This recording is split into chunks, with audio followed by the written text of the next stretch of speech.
अविनाश करी आपल्या ऐसे लाभी मना विसे गोविंदा ये रती माणिके दुःखाची नदी नाही नदी अवसान तुका म्हणे का मरणेची सरे तुका म्हणे का मरणेची सरे उत्तमाची कीर्ती माझी ये रती माणिके दुःखाची नदी नाही नदी अवसान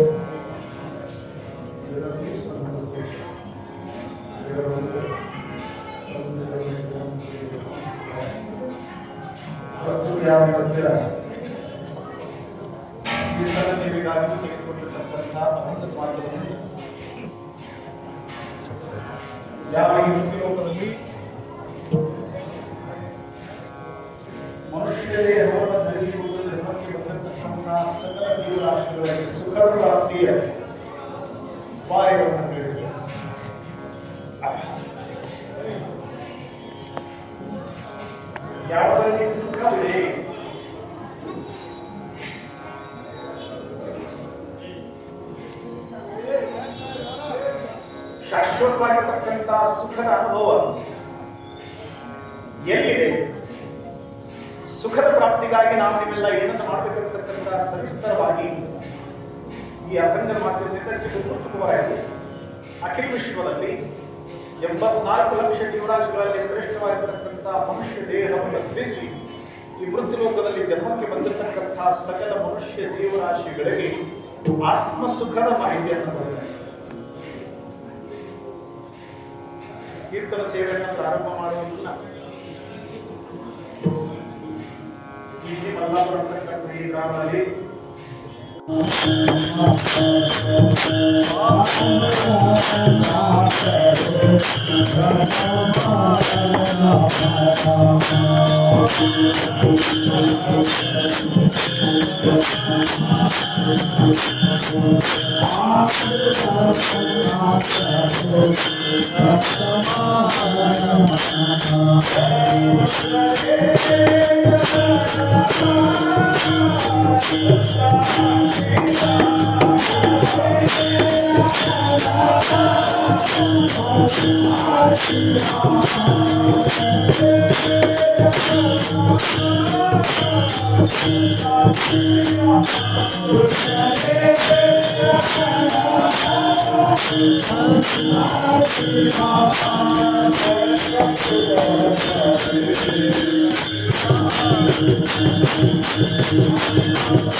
घ्यावे माझी सेवा दीन दुर्बलाची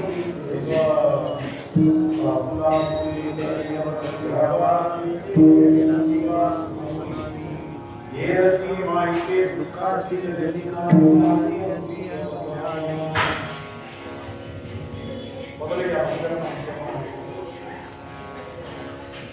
ಈ ಅಭಂಗದಲ್ಲಿ ಬಂದಿರತಕ್ಕಂಥ ಶಾಸ್ತ್ರೋಕ್ತವಾಗಿರತಕ್ಕಂಥ ವಿಷಯವನ್ನು ಮುಂದೆ ಪ್ರತಿಪಾದಿಸುವ 84 ಲಕ್ಷ ಜೀವರಾಶಿಗಳಲ್ಲಿ ಶ್ರೇಷ್ಠವಾಗಿರತಕ್ಕಂಥದ್ದು ಮನುಷ್ಯ ಯೋನಿ, ಮನುಷ್ಯ ದೇಹ, ಮನುಷ್ಯ ಜೀವ. ಯಾಕೆ 83,99,999 ಯೋನಿಗಳೆಲ್ಲ ಅಜ್ಞಾನಿಯಾಗಿದ್ದಾವೆ. ಅವುಗಳಿಗೆ ಪಾಪ ಪುಣ್ಯಾತ್ಮಕ ಕರ್ಮ ಅಂತಕ್ಕಂಥದ್ದು ಗೊತ್ತಾಗೋದಿಲ್ಲ. ಅಥವಾ ನಾವು ಯಾರು, ನಾವು ಯಾಕೆ ಹುಟ್ಟಿ ಬಂದಿದ್ದೇವೆ, ಹುಟ್ಟಿ ಬಂದ ಮೇಲೆ ನಾವು ಏನನ್ನ ಮಾಡ್ಬೇಕಂತಕ್ಕಂಥ ಸಾಪೇಕ್ಷ ಕರ್ಮದ ಮಾಹಿತಿ ಅಂತಕ್ಕಂಥದ್ದು ಆ ಸರ್ವಸಾಮಾನ್ಯ ಜೀವಕ್ಕೆ, ಇನ್ನಿತರ ಜೀವಕ್ಕೆ, ಅದರ ಪಶು ಪಕ್ಷಾದಿ ಜೀವರಾಶಿಗಳಿಗೆ ಗೊತ್ತಾಗುವುದಿಲ್ಲ. ಇದು ಮಂದಿರ, ಇಲ್ಲಿ ಪರಮಾತ್ಮನಿದ್ದಾನೆ, ಇಲ್ಲಿ ಸಪ್ತಾಹ ನಡೀತಾ ಇದೆ, ಇಲ್ಲಿ ಕೀರ್ತನೆ, ಇಲ್ಲಿ ಭಜನೆ ಮಾಡ್ಲಿಕ್ಕತ್ತಿದ್ದಾರೆ ಅಂತಕ್ಕಂಥ ಜ್ಞಾನ ಪಶು ಪಕ್ಷಾದಿ ಜೀವರಾಶಿಗಳಿಗಿಲ್ಲ.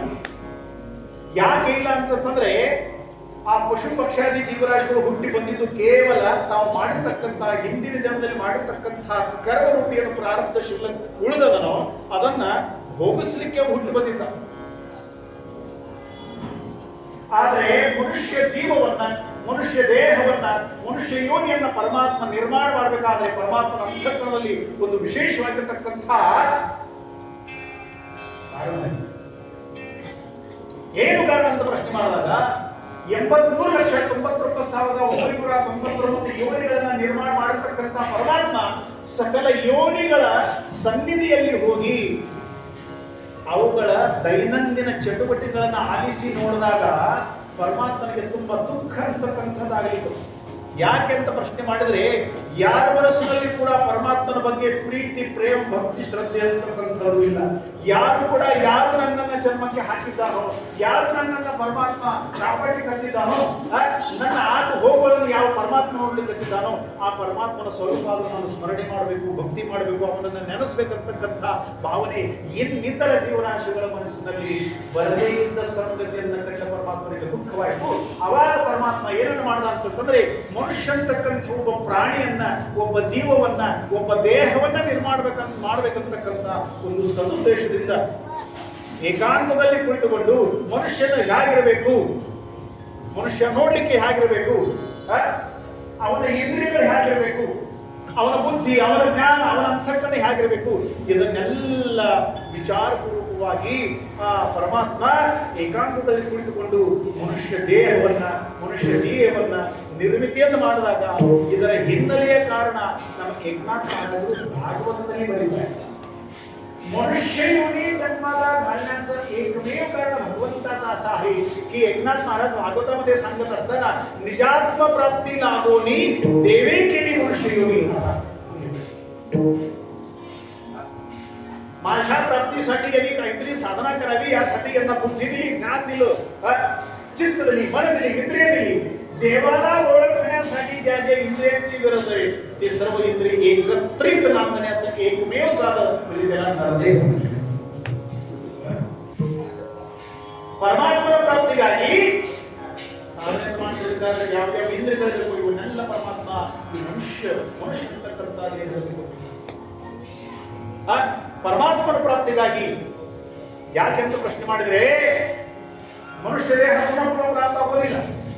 ಇತರ ಯೋನಿಯಲ್ಲಿ, ಇತರ ಜೀವರಾಶಿಗಳಲ್ಲಿ ನಮ್ಮ ಸನ್ಮಾತ್ಮರು ವರ್ಣನೆ ಮಾಡಲಿಕ್ಕಿದ್ದಾರೆ. ಏಕ ಏಕ ಯೋನಿ ಕೋಟಿ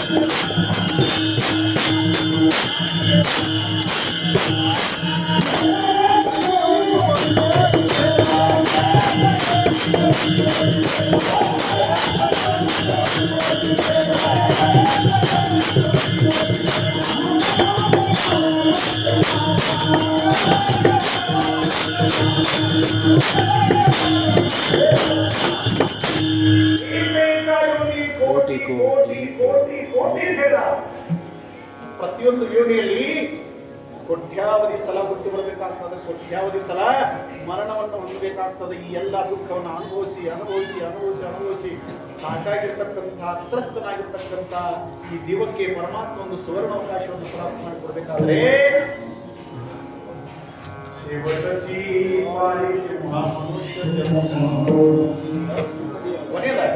ಪರಮಾತ್ಮ ಕೊನೆಯದಾಗಿ ಮನುಷ್ಯ ದೇಹವನ್ನು ಯಾಕೆ ಅಂತ ಹೇಳಿದ್ರೆ ಇವರು ಸಾಧನೆಯನ್ನ ಮಾಡಿ ಸಾಧಕನಾಗಿ ಸಾಧನೆ ಮಾಡಿ ನನ್ನ ಪ್ರಾಪ್ತಿಯನ್ನು ಮಾಡಿಕೊಂಡು ಇವನ ಹಿಂದೆ ಅನಾದಿ ಕಾಲದಿಂದ ಜನ್ಮ ಮತ್ತು ಮರಣ ಅಂತಕ್ಕಂಥ ವ್ಯಾಧಿಯನ್ನು ಬೆನ್ನು ಹತ್ತಿದೆನೋ ಅದರಿಂದ ಪಾರಾಗಿ ಶಾಶ್ವತವಾಗಿರ್ತಕ್ಕಂಥ ಸುಖದ ಪ್ರಾಪ್ತಿ ಇವನಿಗಾಗಲಿ ಅಂತ ಹೇಳಿ ಪರಮಾತ್ಮ ಮನುಷ್ಯ ಯೋನಿಯ ರಚನೆಯನ್ನು ಮಾಡಿದ್ದಾನೆ. ಆದರೆ ಮನುಷ್ಯನಾಗಿ ಹುಟ್ಟಿ ಬಂದ ನಾವು ನೀವೆಲ್ಲ ಏನನ್ನು ಮಾಡ್ತಾ ಇದ್ದೀವಿ ಅಂತ ಕೇಳಿದ್ರೆ ಯಾವ ಕಾರಣಕ್ಕಾಗಿ ನಾವು ಹುಟ್ಟಿ ಬಂದಿದ್ದೇವೋ ಅವು ಯಾವುದೇ ಕಾರಣದ ವಿಚಾರವನ್ನು ನಾವು ಮಾಡ್ತಾ ಇಲ್ಲ.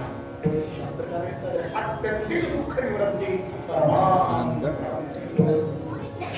ಅತ್ಯಂತಿಕವಾಗಿರ್ತಕ್ಕಂಥ ಈ ದುಃಖದ ತ್ಯಾಗವನ್ನು ಮಾಡಿ ದುಃಖದಿಂದ ಪಾರಾಗಿ ದುಃಖದಿಂದ ಮುಕ್ತರಾಗಿ ಪರಮ ಆನಂದದ ಪ್ರಾಪ್ತಿಯನ್ನು ಮಾಡಿಕೊಳ್ಳುವುದೇ ಈ ಮನುಷ್ಯ ಜನ್ಮದ ಆದ್ಯ ಕರ್ತವ್ಯ.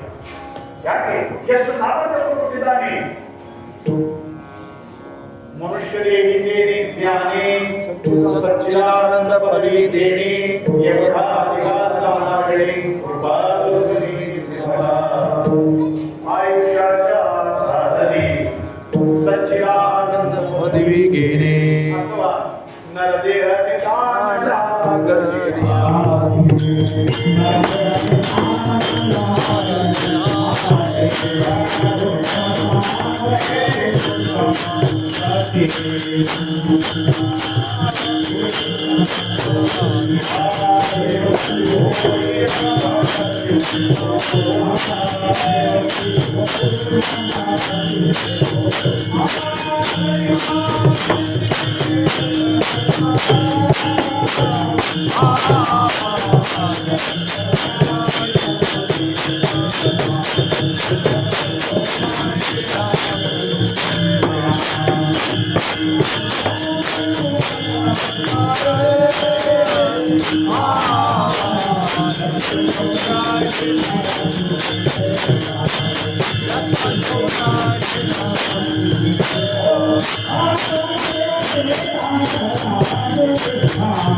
ಪ್ರಪಂಚದಲ್ಲಿ ಸುಖವಿದೆ ಅಂತಕ್ಕಂಥ ಒಂದು ತಪ್ಪು ಕಲ್ಪನೆಯಿಂದ ನಿತ್ಯ ಪ್ರತಿನಿತ್ಯವಾಗಿ ಈ ಮನುಷ್ಯ ಜೀವ ಪ್ರಾಪಂಚಿಕ ವಿಷಯ ಸುಖದಲ್ಲಿ ತೊಡಗಿಕೊಂಡು ತನ್ನಗೆ ಆತ್ಮ ಸುಖಕ್ಕೆ ವಂಚಿತನಾಗಿ ಅನೇಕ ಪ್ರಕಾರದ ದುಃಖವನ್ನು ಅನುಭವಿಸಬೇಕಾದರೆ ಸಂತ ಮಾತುಗಳು ನಮ್ಮ ನಿಮ್ಮ ಕಡೆ ನೋಡಿ ಅಲ್ವಾ, ಯಾವ ಪ್ರಪಂಚದಲ್ಲಿ ಸುಖವಿದೆ ಅಂತಕ್ಕಂಥ ಒಂದು ತಪ್ಪು ಕಲ್ಪನೆಯಿಂದ ಪ್ರಪಂಚದಲ್ಲಿ ಸಂಸಾರದಲ್ಲಿ ವಿಷಯದಲ್ಲಿ ಸುಖವಿದೆ ಅಂತಕ್ಕಂಥ ತಪ್ಪು ಕಲ್ಪನೆಯಿಂದ ಸುಖವನ್ನು ಅಲ್ಲಿ ಹುಡುಕಾಡ್ತಾ ಇದೆಯೋ ಅಲ್ಲಿ ಯಾವುದೇ ಪ್ರಕಾರದ ಸುಖ ಅಂತಕ್ಕಂಥದ್ದು ಯಾಕೆ ಜ್ಞಾನವರಾಯರು ಜ್ಞಾನೇಶ್ವರಿ ಹೋಗಿ ಬರ್ತಿರ್ಬೇಕಾದ್ರೆ ವಿಷಯಾಂಚೇಜೆ ಸುಖ ಕೇವಲ ಪರಮ ದುಃಖ ಪರಿ काय कीजे मूर्ख न सेविता न सेरे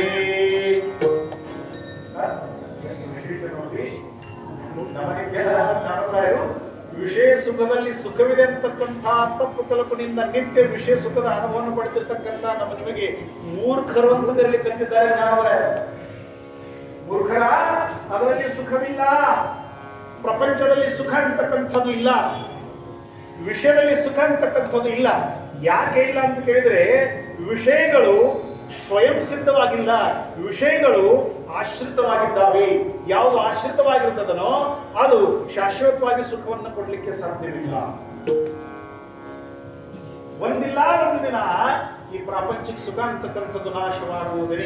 ನಾಶದ ಮೂರು ಪ್ರಕಾರಗಳು ಹೇಳ್ತಿರ್ಬೇಕಾದ್ರೆ ಒಂದು ಒಂದು ನೋಡಿ ಪರತಾನಾಶ,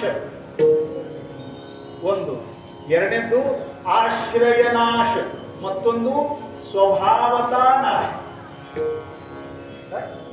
ಸ್ವಭಾವತ ಕೆಲವೊಂದು ವಸ್ತುಗಳು ಸ್ವಭಾವತವಾಗಿ ನಾಶವಾಗ್ತವೆ. ಯಾವ ಪ್ರಕಾರ ಅಂತಂದ್ರೆ ನಾವು ಮನೆಯಲ್ಲಿ ಅಡಿಗೆಯನ್ನು ಇಟ್ಟಾಗ ಒಂದು ದಿನದವರೆಗೆ ಅದು ಅಡಿಗೆ ಚೆನ್ನಾಗಿರ್ತದೆ. ನಾವು ಮಾಡಿರ್ತಕ್ಕಂಥ ಅಡಿಗೆ ಪದಾರ್ಥ ಯಾವುದೇ ಇರಲಿ ಅದು ಒಂದು ದಿನ ಚೆನ್ನಾಗಿರ್ತದ. ಬಹಳ ಒಳ್ಳೆ ಕ್ವಾಲಿಟಿ ವಸ್ತುಗಳನ್ನು ಉಪಯೋಗಿಸಿ ನಾವು ಮಾಡಿದ್ದೇವೆ ಅಂತಂದ್ರೆ 2 ದಿನ ಇರ್ತದೆ. 3ನೇ ದಿನಕ್ಕೆ ತನ್ನಷ್ಟಕ್ಕೆ ತಾನೇ ಅದು ನಾಶವಾಗ್ಲಿಕ್ಕೆ ಪ್ರಾರಂಭ ಆಗ್ತದ, ಕೆಡಲಿಕ್ಕೆ ಪ್ರಾರಂಭ ಆಗ್ತದ, ಹಳಸ್ತದ, ನೀರು ಬಿಡ್ತದ. ಸ್ವಲ್ಪ ದಿನ ನೀವು ನೋಡಿದ್ರೆ ಹೊಲಸು ನಾರ್ಲಿಕ್ಕೆ ಆಗ್ತದ. ಇದಕ್ಕೆ ಸ್ವಭಾವದ ನಾಶ ಅಂತ ಕರೀತೀವಿ. ಸ್ವಭಾವ ನಾಶವಾಗುವುದೇನೆ. ಇವತ್ತಿಲ್ಲ ನಾಳೆ ನಾಶವಾಗುವುದೇನೆ. ಸೃಷ್ಟಿಯ ನಿಮ ಉಪಜೇತೆ ನಾಸೆ ನಾಸಿಲೇತೆ ಪುನರ್ಬೀದಿಸೆ ಈ ಘಟಿಕಾ ಯಂತ್ರ ಜೇಸಿ ಹೊರೆ ಬರಬೇಕು. ಸ್ವಭಾವ. ಇನ್ನೊಂದು ಹೇಳ್ತಾ ಇದ್ರೆ ಆಶ್ರಯ ನಾಶ ಅಂತ. ಆಶ್ರಯ ನಾಶ ಅಂತಂದ್ರೆ ನೀವೊಂದು ಕಲ್ಪನೆಯನ್ನು ಮಾಡಿ. ಯಾವ್ದಾದ್ರು ಒಂದು ಗೋಡೆ ಮೇಲೆ ಚಿತ್ರ ಬರೆದಿರ್ತಾರೆ. ಚಿತ್ರವನ್ನು ಗೋಡೆ ಮೇಲೆ ಚಿತ್ರ ಬರೆದಿರ್ತಾರೆ. ಆ ಚಿತ್ರದ ನಾಶ ಮಾಡಬೇಕಾದ್ರೆ ಚಿತ್ರವನ್ನು ನಾವು ಕೆಡಿಸೋದು ಬೇಕಾಗಿಲ್ಲ. ಗಾಡಿಯನ್ನು ಕಿಡಿಬಿಟ್ರೆ ಚಿತ್ರ ತನ್ನಷ್ಟಕ್ಕೆ ತಾನೇ ನಾಶ. ಹೌದಿಲ್ಲ? ಇದಕ್ಕೆ ಆಶ್ರಯ ನಾಶ ಅಂತ ಕರೀತಾರೆ. ಪರತಾನಾಶ, ಇನ್ನೊಬ್ಬರಿಂದ ನಾಶವಾಗುವುದು. ಅದು ಹೇಗೆ? ಮಣ್ಣಿನ ಮಡಿಕೆ ಅದ, ಅದರ ಮೇಲೆ ನೀವೊಂದು ಕಟ್ಟಿಗೆಯನ್ನು ಹೊಡೆದ್ಬಿಟ್ರೆ ಏನಾಗ್ತದ? ಅದು ನಾಶವಾಗ್ತದೆ. ಇದಕ್ಕೆ ಪರತಾನಾಶ ಅಂತ ಕರೀತಾರೆ. ಇದೇ ಪ್ರಕಾರ ಈ ಪ್ರಪಂಚ ಆಶ್ರಯ ನಾಶನೂ ಇದೆ, ಸ್ವಭಾವದ ನಾಶವೂ ಇದೆ ಮತ್ತು ಪರತಾನಾಶವೂ ಇದೆ. ಈ ಮೂರು ಪ್ರಕಾರಗಳ ನಾಶದಿಂದ ಕೂಡಿರ್ತಕ್ಕಂಥ ಈ ಪ್ರಪಂಚದಲ್ಲಿ ನಮಗೆ ಯಾವುದೇ ಪ್ರಕಾರದ ಶಾಶ್ವತ ಸುಖ. ಎಲ್ಲಿ ಸುಖವಿದೆ ಅಂತ ನಾವು ಹುಡುಕ್ಲಿಕ್ಕತ್ತಿದ್ದೆವು, ಅಲ್ಲಿ ಸುಖವಿಲ್ಲ. ದುಃಖ ಅಂತಕ್ಕಂಥದ್ದು ತುಂಬಿ ತುಳುಕ್ತಾ ಇದೆ. ಆದ್ರೆ ವಿಷಯಾಸಕ್ತ ಬುದ್ಧಿಯಿಂದ ಕಾಮ ಕ್ರೋಧಾದಿ ವಿಕಾರಗಳನ್ನು ಮನಸ್ಸಿನಲ್ಲಿ ತುಂಬಿಕೊಂಡು ಪ್ರತಿಯೊಂದು ಇಂದ್ರಿಯಗಳ ಇಚ್ಛೆಯನ್ನ ಪೂರ್ಣ ಮಾಡುವ ಒಂದು ಚಟುವಟಿಕೆಯಲ್ಲಿ ನಾವು ಅದರ ಬೆನ್ನು ಹಾಕಿದ್ದೀವಲ್ಲ, ಎಷ್ಟು ಜ್ಞಾನೇಶ್ವರಿಗೆ ಒಂದು 2 ದೃಷ್ಟಾಂತಗಳನ್ನು ಕೊಟ್ಟರು ನಮಗೆ ವಿಷಯ ಸುಖದ ಪರಿಚಯವನ್ನು ಮಾಡಿಕೊಟ್ಟಪ್ಪ. ಯಾವುದು? ಮೊದಲೇದು ಪಾಹಿ ಪಾ ದೂಧ ಪವಿತ್ರಾಣಿ ಗೂಢ ಪಾಸಿ ತ್ವದಿಚ ಪದರಾಡ ಪರಿವಿರೋಣ ಗೋಷಿಡ ಅಶುದ್ಧ ಕಾಯನ ಸೇವತಿ. ಗೋಚಿಡ್ ಅಂದ್ರೆ ಆಕಳ ಕೆಚ್ಚಲಿನಲ್ಲಿ ವಾಸ ಮಾಡ್ತಿರ್ತದಲ್ಲ, ಅದಕ್ಕೆ ಏನಂತೀವಿ ನೀವು? ಉಣ್ಣೆ. ಉಣ್ಣೆ ಅಂತ ಕರಿತೀವ. ಆಕಳ ಕೆಚ್ಚಲಿನಲ್ಲಿ ಹಗಲು ರಾತ್ರಿ ಅಲ್ಲೇ ವಾಸನೆ ಮಾಡ್ತಾ ಇದ್ರು ಕೂಡ ಆ ಕೆಚ್ಚಲಿನ ತೊಗಲಿಗೆ ತನ್ನ ಬಾಯಿಯನ್ನ ಹಚ್ಚಿ ಅಶುದ್ಧವಾಗಿರ್ತಕ್ಕಂಥ ಅಪವಿತ್ರ ರಕ್ತವನ್ನ ಹೀರ್ತದ ವಿನಃ ಸ್ವಲ್ಪ ಒಳಗಡೆ ನನ್ನ ಬಾಯಿಯನ್ನ ಒಳಗಡೆ ನಾನು ಚುಚ್ಚಿದ್ರೆ ಅಲ್ಲಿ ಅತಿಶಯ ಶುದ್ಧ ಮತ್ತು ಪವಿತ್ರ ಪೌಷ್ಟಿಕವಾಗಿರ್ತಕ್ಕಂಥ ಹಾಲನ್ನು ನಾನು ಸೇವಿಸಬೇಕಂತಕ್ಕಂಥ. ಯಾಕೆ? ಅಶುದ್ಧವಾಗಿರ್ತಕ್ಕಂಥ ರಕ್ತವನ್ನು ಹೀರ್ತಾ ಕೂತ್ಕೊಂಡದ. ಹಾಲನ್ನ ಸೇವಿಸಬೇಕು, ಹಾಲಿನ ರುಚಿಯನ್ನು ನಾನು ಪಡೆಯಬೇಕಂತಕ್ಕಂಥ ಜ್ಞಾನ ಬೇಕಿಲ್ಲ. ಇದೇ ಪ್ರಕಾರವಾಗಿ ನೀವೆಲ್ಲ ಪ್ರಪಂಚ ಸಂಸಾರ ವಿಷಯ ಅಂತಕ್ಕಂಥ ಅಶುದ್ಧವಾಗಿರ್ತಕ್ಕಂಥ ರಕ್ತವನ್ನು ಹೀರ್ತಾ ನಾವು ಕೂತ್ಕೊಂಡಿದ್ದೇವೆ ವಿನಃ ಶುದ್ಧವಾಗಿರ್ತಕ್ಕಂಥ ಪಾರಮಾರ್ಥಿಕ ಹಾಲಿನ ಅನುಭವ ಯಾವತ್ತೂ ನಮಗಿಲ್ಲ. ಇನ್ನೊಂದು ಉದಾಹರಣೆ ಯಾವುದು? ಕಮಲದ ಹೂವು ಕೆಸರಿನಲ್ಲಿ ಅರಳುತ್ತದೆ. ಕೆಸರಿನಲ್ಲಿ ಹುಟ್ಟುತ್ತದೆ. ಆ ಕಮಲದ ಹೂವಿನ ಕೆಳಗಡೆ ಕೊಪ್ಪೆ ವಾಸ ಮಾಡ್ತಿರ್ತದೆ.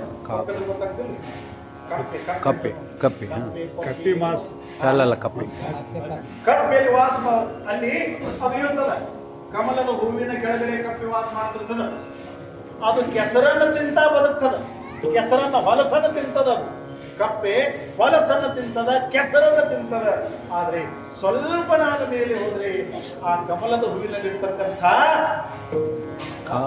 ಮಕರಂದವನ್ನ ಪರಾಗವನ್ನ ಸೇವನೆ ಮಾಡುವುದಂತಕ್ಕಂಥ ಜ್ಞಾನ ಕೊಪ್ಪೆಗೆ ಇರುವುದಿಲ್ಲ. ಇದೇ ಪ್ರಕಾರವಾಗಿ ನಿಮಗೆಲ್ಲ ಈ ಪ್ರಪಂಚ ರೂಪಿ ಹೊಲಸಿನಲ್ಲಿ ಹೊಲಸನ್ನ ತಿನ್ನುವ ರೂಢಿ ಬರುತ್ತದನ್ನು ವಿನಃ ಪರಮಾತ್ಮನ ಚಿಂತನೆಯ ಆ ಮಕರಂದವನ್ನ ಸೇವನೆ ಮಾಡುವ ಜ್ಞಾನ ಇಲ್ಲ. ಎಷ್ಟು ಸುಂದರವಾಗಿ ಹೇಳ್ತಾ ಇದ್ದಾರೆ ಅಂತಂದ್ರೆ, ನಾವು ಎಷ್ಟು ಮಟ್ಟಿಗೆ ಪ್ರಪಂಚದಲ್ಲಿ ನಾವು ಸಿಕ್ಕಾಕೊಂಡಿದೀವಿ ಅಂತಂದ್ರೆ, ಕುಂತಲು ಯಾ ಸಂಸಾರಿ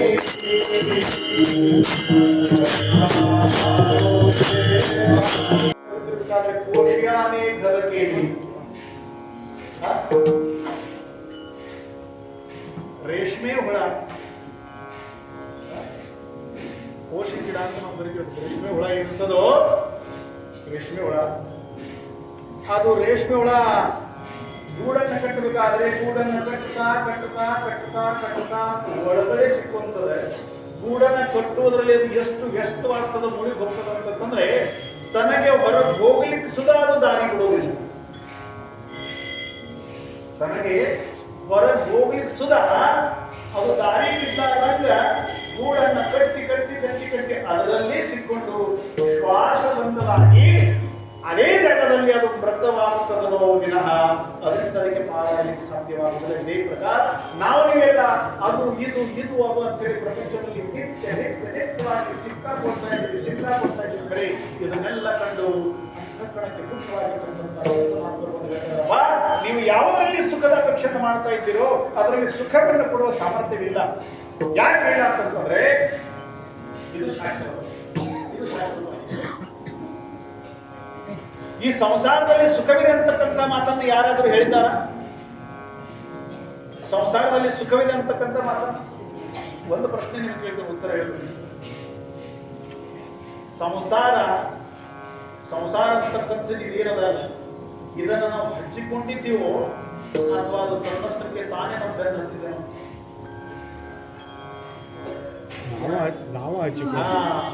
ಅನುಭವದ ಮಾತು. ನಾವು ಹಚ್ಕೊಂಡಿದ್ದೀವಿ ಅದನ್ನ, ಸಂಸಾರವನ್ನು ಏನ್ ಮಾಡಿದ್ದೀವಿ? ಬೆನ್ನು ಹಚ್ಕೊಂಡಿದ್ದೀವಿ ಅಂತಂದ್ರೆ ಇದರ ಅರ್ಥ ಏನು ಅಂತಂದ್ರೆ ದುಃಖವನ್ನು ನಮ್ಮಷ್ಟಕ್ಕೆ ನಾವೇ ನಮ್ಮ ಮೇಲೆ ಅದನ್ನು ಹೇಳ್ಕೊಂಡಿದ್ದೀವಿ ಅಂತ. ದುಃಖವನ್ನು ಯಾಕೆ ಅಂತಂದ್ರೆ ಸಂಸಾರದ ಬಗ್ಗೆ ಇರುವ ಅಜ್ಞಾನ. ಕೆಲವೊಂದ್ಸಲ ಏನಾಗ್ತದ, ವಸ್ತುಗಳನ್ನು ನೋಡಿದ ತಕ್ಷಣ ವಸ್ತುಗಳ ವಸ್ತು ಸ್ಥಿತಿ ಏನಿದೆ ಇದರ ಜ್ಞಾನ ಇಲ್ಲದೆ ಹೋದ್ರೆ ತೊಂದರೆ ಆಗ್ತದೆ. ಇಬ್ಬರು ಗೆಳೆಯರು ಎರಡು ಬಾಳೆಹಣ್ಣು ತಂದು ಕೊಟ್ಟ. ನಾನೊಂದಾಗಿ ಏನು 100 ಕಿಲೋಮೀಟರ್ ಪ್ರವಾಸ ಮಾಡಿ ಬಂದಿನಿ, ಬರೀ 2 ಬಾಳೆಹಣ್ಣು ಕೊಡ್ಲಿಕ್ಕೆ ನಾವು. ಆ ಮನೆಯಲ್ಲಿ ಒಂದು ಶೋಕೇಸ್ ಇತ್ತು. ಶೋಕೇಸ್ ನಲ್ಲಿ ಒಂದು ದೊಡ್ಡ ತಾಟ್ನಾಗ ಸಾಕಷ್ಟು ಹಣ್ಣುಗಳನ್ನು ಇಟ್ಟಿದ್ರು. ನೀವಂತ 100 ಕಿಲೋಮೀಟರ್ ಪ್ರವಾಸ ಮಾಡಿ ಬಂದಿನಿ, ಬರೀ 2 ಬಾಳೆಹಣ್ಣು ಕೊಡ್ಲಿಕ್ಕೆ. ಶೋಕೇಸ್ ನಲ್ಲಿ ಎಷ್ಟು ಹಣ್ಣು ಇಟ್ಟಿದೆಯಲ್ಲ, ಮೋಸಂಬಿ ಹಣ್ಣು, ಚಿಕ್ಕು ಹಣ್ಣು, ಸೇಬು ಹಣ್ಣು, ದ್ರಾಕ್ಷಿ ಹಣ್ಣು, ಎಲ್ಲ ಹಣ್ಣು ಇಲ್ಲಿದ್ದಾವ. ಅವನ್ನು ಕೊಡಬಿಟ್ಟು ಬರೀ ಬಾಳೆಹಣ್ಣು ಕೊಡಕತ್ತಿಯಲ್ವ ಅಂತ. ತಿಂತೇನಂದ್ರೆ ಕೊಡ್ತೇನೆ ಅಂತ. ನೀನು ತಿಂತೇನಂದ್ರೆ ಕೊಡ್ತೇನೆ ಅಂತ. ತಿಂತೇನಂತಂದ್ರೆ ಹೊಟ್ಟೆ ಸೊಗೆ ತಂದು ಕೊಡುವಂತ. ಆ ಇಡೀ ಹಣ್ಣಿನ ತಾಟನ್ನೇ ತಂದು ಮುಂದಿರ್ತೀವ, ಎಷ್ಟು ಬೇಕಾದಷ್ಟು ತಿಂತೀವಿ. ಆದ್ರೆ ಆ ಹಣ್ಣುಗಳು ನೋಡ್ಲಿಕ್ಕೆ ಹಣ್ಣಿನ ತರ ಕಾಣ್ತಾ ಇದ್ದು ಖರೆ ಅವು ನಿಜವಾದ ಹಣ್ಣಲ್ಲ. ಅವು ಯಾವುದರಿಂದ ತಯಾರು ಮಾಡ್ತಾರೆ ಅಂತಂದ್ರೆ ಶಗಣಿಯಿಂದ ತಯಾರು ಮಾಡ್ತಾರೆ. ಜ್ಞಾನವರಾಯರು ಬರೀ ಆತು ಶೇನು ಹೇಳ್ತಾ ಇದ್ದಾರೆ. ಶಗಣಿಯಿಂದ ತಯಾರು ಮಾಡಿರ್ತಕ್ಕಂಥ ಹಣ್ಣಿನ ತರ ಕಂಡ್ರು ಕೂಡ ಅವನಿಗೆ ತಿನ್ಲಿಕ್ಕೆ ಆಗೋದಿಲ್ಲ. ಆಗ್ತದ? ಕಾಣ್ಲಿಕ್ಕೆ ಹಣ್ಣಿನ ತರ ಕಾಣ್ತಾ ಇದ್ದಾರೆ. ಅದೇ ಪ್ರಕಾರ ಈ ಸಂಸಾರ ಅಂತಕ್ಕಂಥದ್ದು ನಿಮ್ಮ ಕಣ್ಣಿಗೆ ಸುಖದ ಆಭಾಸವನ್ನು ನಿರ್ಮಾಣ ಮಾಡ್ಲಿಕ್ಕತ್ತದು. ಇದರಲ್ಲಿ ಸುಖ ಇದೆ ಅಂತಕ್ಕಂಥದ್ದು ಕಲ್ಪನೆ ನಮಗೆ ಬರ್ಲಿಕ್ಕತ್ತದು. ವಾಸ್ತವಿಕವಾಗಿ ಸುಖವಿಲ್ಲ, ಇದರಲ್ಲಿ ಸುಖ ಅಂತಕ್ಕಂಥದ್ದು ಇಲ್ಲೇ ಇಲ್ಲ. ಜ್ಞಾನವರಾಯರು ಸಂಸಾರ ದುಃಖ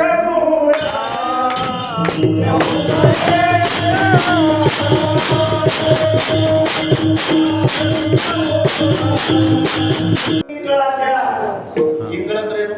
ಬೆಂಕಿ ಕೆಂಡ. ಬೆಂಕಿ ಕೆಂಡದ ಹಾಸಿಗೆಯನ್ನ ಹಾಸಿ ಅದರ ಮೇಲೆ ಮಲ್ಕೊಂಡು ಆರಾಮಾಗಿ ನಿದ್ದೆ ಮಾಡಬಹುದಂತಕ್ಕಂತಹ ಕಲ್ಪನೆ ತಪ್ಪು, ಸರಿ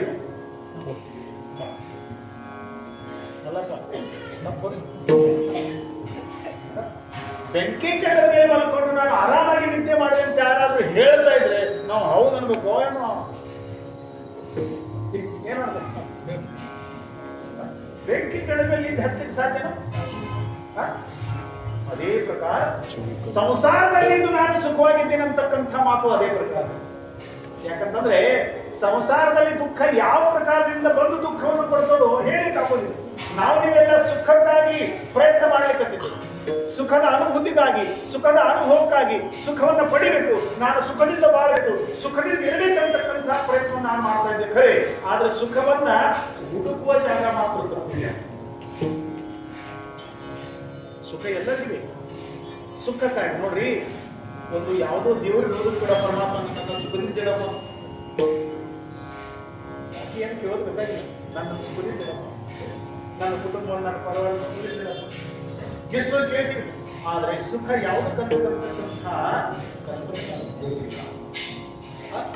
ಸುಖ ಎಲ್ಲರಿಗೂ ಬೇಕಾಗಿದೆ. ಮಜಲಾಗಿ ದುಃಖ ಹೋವಾವೆ ಐಸೆ ಭಾವಿಣ ಕುಡಿಸಿವೆ ನವಾಂಚಿತ ದುಃಖವಾವೆ ಎಣಿನ ಸಂಬಗೆ ಸ್ವತಂತ್ರದ. ದುಃಖದ ಬೇಡಿಕೆಯನ್ನು ಯಾರು ಬೇಡೋದಿಲ್ಲ. ನೀವು ಯಾವ್ದಾದ್ರು ಒಂದು ದೇವರಿಗೆ ಹೋಗಿ ಅಪ್ಪ ನನಗೆ ದುಃಖವನ್ನು ಕೊಡುವಂತ ಯಾವಾಗಾದ್ರೂ ಬೇಡಿದ್ದೀರಾ? ಸುಖವನ್ನು ಬೇಡ್ತಾರೆ ಖರೆ. ಪರಮಾತ್ಮ ಯಾಕೆ ಅಂತಂದ್ರೆ ನನ್ನ ಕಡೆ ಬಂದು ನನ್ನನ್ನ ಬೇಡುವುದನ್ನು ಬಿಟ್ಟು ನನ್ನಿಂದ ಸುಖದ ಅಪೇಕ್ಷೆಗಳು ಮಾಡ್ಲಿಕ್ಕೆ ಹತ್ತಿದ್ದಾರಲ್ಲ. ನನ್ನ ಕಡೆ ಬಂದು ಒಂದು ಸಲ ನನ್ನನ್ನೇನಾದ್ರೂ ಇವರು ಪರಮಾತ್ಮನ ನಮ್ಮಂತ ನಾವು ಮಾಡ್ಕೊಂಡು ಬಿಟ್ರೆ ನಮಗೆ ಸುಖಕ್ಕೇನು ಕಡಿಮೆ ಇಲ್ಲ, ಸುಖಕ್ಕೇನು ಕಡಿಮೆ ಇಲ್ಲ. ಆದ್ರೆ ನಾವು ಪರಮಾತ್ಮನ ಕಡೆ ಹೋಗಿ ಸುಖದ ಸಾಗರ, ಸುಖದ ಆಗರ ಆಗಿರ್ತಕ್ಕಂಥ, ಸುಖದ ಸ್ವರೂಪಿ ಆಗಿರ್ತಕ್ಕಂಥ ಪರಮಾತ್ಮನ ಕಡೆ ಹೋಗಿ ಐಹಿಕ ಪ್ರಾಪಂಚಿಕ ಸಂಸಾರ ಸುಖದ ಅಪೇಕ್ಷೆ ನಾವು ಮಾಡ್ತೀವಲ್ಲ, ಎಷ್ಟು ಹುಚ್ಚಿಲ್ಲ, ಎಷ್ಟು ಹುಚ್ಚು. ನಿಜವಾಗಿರ್ತಕ್ಕಂತಹ ಸುಖವೆಲ್ಲಿ ಎಲ್ಲಿದೆ? ಇದರ ಜ್ಞಾನ ನಮಗಿಲ್ಲ, ಇದರ ಜ್ಞಾನ ನಮಗಿಲ್ಲ, ಇದರ ಪರಿಜ್ಞಾನ ನಮಗಿಲ್ಲ. ಸಾಕಷ್ಟು ದುಡ್ಡನ್ನು ಗಳಿಸಿದ್ರೆ ಸುಖ ಸಿಗಬಹುದು, ಸಾಕಷ್ಟು ಆಸ್ತಿ ಅಂತಸ್ತು ಇದ್ರೆ ಸುಖ ಸಿಗಬಹುದು, ನಾನೊಬ್ಬ ದೊಡ್ಡ ಅಧಿಕಾರಿ ಆದ್ರೆ ಸುಖ ಸಿಗಬಹುದು, ನಾನೊಬ್ಬ ಅಂಥವನಾದ್ರೆ ಸುಖ ಸಿಗಬಹುದು, ಇಂಥವನಾದ್ರೆ ಸುಖ ಸಿಗಬಹುದು ಅಂತಕ್ಕಂಥ ಕಲ್ಪನೆಯಿಂದ ನಿತ್ಯ ನಿತ್ಯ ಅದನ್ನ ಪ್ರಾಪ್ತಿ ಮಾಡಿಕೊಳ್ಳೋ ಸಲುವಾಗಿ ನಾವು ಬದುಕ್ತಾ ಇದ್ದೇವೆ. ಸುಖ ಅಂತಕ್ಕಂಥದ್ದಿಲ್ಲ. ಸಂಸಾರ ಸುಖಕ್ಕಾಗಿ ಅಲ್ಲಿ ಇಲ್ಲಿ ಇಲ್ಲಿ ಅಲ್ಲಿ ಹುಡುಕಾಡ್ತಾ ಇಲ್ಲಿ ತನ್ನ ಆಯುಷ್ಯವನ್ನೆಲ್ಲ ಕಳಿತಾರೆ. ಕೊನೆಗೂ ಸುಖ ಅಂತಕ್ಕಂಥದ್ದು ಸಿಗೋದಿಲ್ಲ. ಆಯುಷ್ಯ ಮುಗಿದ ಮೇಲೆ ಈ ದೇಹದ ತ್ಯಾಗವನ್ನು ಮಾಡಿ ಸತ್ತು ಹೋಗಬೇಕಾಗ್ತದೆ. ಮತ್ತೆ ನಮ್ಮ ಕರ್ಮದ ಪ್ರಕಾರವಾಗಿ ಮತ್ತೆ ಮುಂದಿನ ಸಿಗ್ತದೆ. ಅದು ಯಾವ್ದು ಸಿಗ್ತದೋ ಎಲ್ಲಿ ಸಿಗ್ತದೋ ಮತ್ತೆ ಈ ಚಕ್ರ ಚಲವಾಯಿತು. ಹುಟ್ಟು ಸಾವು ಪುನರಪಿ ಜನನಂ ಪುನರಪಿ ಮರಣಂ ಪುನರಪಿ ಜನನೇ ಇಹ ಸಂಸಾರೇ. ಒಂದರಲ್ಲಿ ಸ್ಥಿರವಾಗಿ ಉಳಿಬೇಕಾಗ್ತದ, ಅದು ಗೊತ್ತಿಲ್ಲ, ಕೋತಿಗೆ ಗೊತ್ತಿಲ್ಲ. ಏನಾಯ್ತು? ಹರಿತಾ ಹರಿತಾ ಹರಿತಾ ಹರಿತಾ ಮುಂದೆ ನದಿ ಏನಾಗ್ಬಿಟ್ಟಿತ್ತು ಅಂತಂದ್ರೆ ಒಂದು ಜಾಗದಾಗ ಎರಡು ಕಡೆ ಒಡೆದು, ನದಿ ಎರಡು ಕಡೆ ಒಡೆದಿತ್ತಲ್ಲ, ಆ ನದಿ ಪ್ರವಾಹ ನೀರಿನ ಏನಾಯ್ತು? ಒಂದು ಬುಟ್ಟಿ ಒಂದು ಕಡೆ, ಮತ್ತೊಂದು ಬುಟ್ಟಿ ಮತ್ತೊಂದು, ಎರಡು ಬುಟ್ಟಿ ಎರಡು ಕಡೆಗೆ ನಾವು ಹೋದಾಗ ಏನಾಗುತ್ತು ಅಂತಂದ್ರೆ ಸಾಕಷ್ಟು ಆಳವಾಗಿದ್ದ ನೀರಿನಲ್ಲಿ ಕೋತಿ ಬಿದ್ದು ತನ್ನ ಜೀವ ಕಳೆದು. ಈ ಪ್ರಕಾರ ಕೋತಿಯ ತರ ನಮ್ಮ ಬುದ್ಧಿ ಎಲ್ಲಿ ಸ್ಥಿರವಾಗಿಲ್ಲ. ಪ್ರಪಂಚದ ಸಂಸಾರದ ಪ್ರತಿಯೊಂದು ವಿಷಯದಲ್ಲಿ ಸುಖವಿದೆ ಅಂತಕ್ಕಂಥ ಕಲ್ಪನೆಯಿಂದ ಅದು ಇದು ಇದನ್ನು ಮಾಡ್ತಾ ಮಾಡ್ತಾ ಮಾಡ್ತಾ ಮಾಡ್ತಾ ಜೀವನದಲ್ಲಿ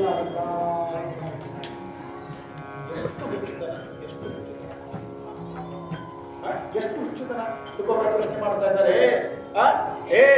ಹುಚ್ಚಪ್ಪಗಳಿರ ದುಃಖದಿಂದ ತ್ರಸ್ತರಾಗಿದ್ದೀರಿ ಖರೆ, ದುಃಖದಿಂದ ತ್ರಸ್ತರಾದ ಮೇಲೆ ಆ ದುಃಖದ ತ್ಯಾಗವನ್ನು ಮಾಡಿ ಸುಖವನ್ನ ಪಡೆದುಕೊಳ್ಳಬೇಕಾದ್ರೆ ಏನೇನು ಮಾಡಬೇಕಂತಕ್ಕಂಥ ಜ್ಞಾನ ಇಲ್ಲ. ಇದಕ್ಕೆ ಪಾರಮಾರ್ಥಿಕ ಜ್ಞಾನ ಅಂತ ಕರೀತಾರೆ, ಆತ್ಮಸ್ವರೂಪದ ಜ್ಞಾನ ಅಂತ ಕರೀತಾರೆ. ನಮ್ಮ ಮೂಲ ಸ್ವರೂಪಿಗಳು ನಾವು ಆತ್ಮ ಸ್ವರೂಪಿಗಳಾಗಿದ್ದೀವಿ. ಮೂಲ ನಾವು ನೀವೆಲ್ಲ ಪರಮಾತ್ಮನ ಸ್ವರೂಪಿಗಳೇ, ಪರಮಾತ್ಮನ ಸ್ವರೂಪಿಗಳೇ ನಾವು ನೀವೆಲ್ಲ. ಅದರ ಅಜ್ಞಾನದ ದೇಹಕ್ಕೆ ಬಂದ ಮೇಲೆ ದೇಹ ನನ್ನದು ಅಂತಕ್ಕಂಥ ಒಂದು ಭಾವನೆಯಿಂದ ದೇಹ ತಾದಾತ್ಮ್ಯ ಬಂದು ನಾವು ನೀವೆಲ್ಲ ಬದ್ಧರಾಗಿ ಜನ್ಮ ಮರಣ ದುಃಖಕ್ಕೆ ಒಳಗಾಗಬೇಕಾಗ್ಯದ.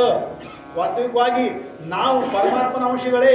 ಮಮೈಮಾಂಶೋ ಜೀವಲೋಕೆ ಜೀವಭೂತ ಸನಾತನಃ ಮನಃಶಸ್ತ್ರಾಣೀಂದ್ರಿಯಾಣಿ ಪ್ರಕೃತಿ.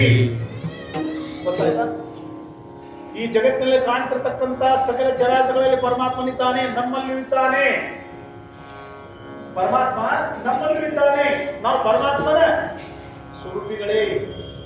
ಅದೇ ಸಂಸಾರಕ್ಕೆ ಬಂದ ಮೇಲೆ ನಮ್ದು ಏನಾಗಿದೆ ಅಂತಂದ್ರೆ ದೇಹಕ್ಕೆ ಬಂದು ದೇಹ ನನ್ನದು, ದೇಹ ಅಂದ್ರೆ ನಾನು, ತದ್ ಆತ್ಮ ತದಾತ್ಮ, ದೇಹ ತಾದಾತ್ಮ್ಯ ಬಂದದ.